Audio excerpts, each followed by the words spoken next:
चूंकि भारत से उस ऊर्जा का उदय हो रहा है, तो भारत जिन नीतियों पर पहले से चला आ रहा है वो नीतियां सनातन की नीतियां हैं जी। वासुदेव कुटुंबकम की नीतियां हैं। तो हम उन नीतियों पर चलते आए हैं जो सनातन की नीतियां हैं, जिन्होंने हमेशा से विश्व को एक आदर्श स्थापित करने का एक रास्ता जिसे दिखाया है अगर पूरे विश्व को, तो भारत है। हम राम को फॉलो करते हैं, हम कृष्ण की नीतियों को फॉलो करते हैं, ये सब भारत से ही है जी। तो ऐसे में कल्कि का उदय जो होगा वो भारत से ही होगा, उनकी नीतियां पूरा विश्व फॉलो करेगा। और सनातन का जब उदय होगा तो संपूर्ण विश्व सनातन विश्व होगा।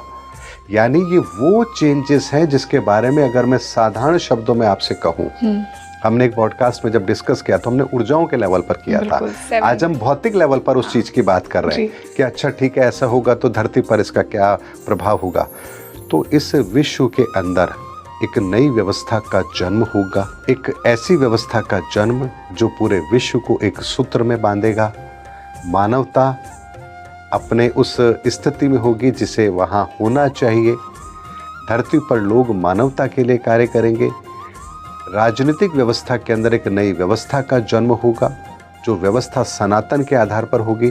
यानी सब कुछ आप देखेंगे कि परिवर्तित तो होगा, और ऐसा परिवर्तन जो आज से पहले कभी इस धरती पर हुआ ही नहीं है।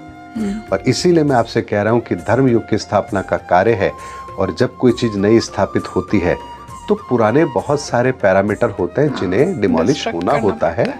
और ये वही समय चल रहा है जब पुरानी चीजें जो इस धरती के लिए नहीं है उसे समाप्त होना है, और एक नव सृजन जो इस धरती के लिए अनिवार्य है उसको स्थापित होने का कार्य भी इस समय पर होना है।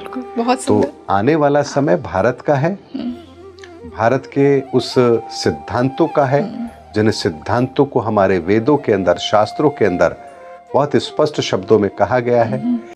वीडियो को पूरा देखने के लिए फैक्टफुल डिबेट्स यूट्यूब चैनल पर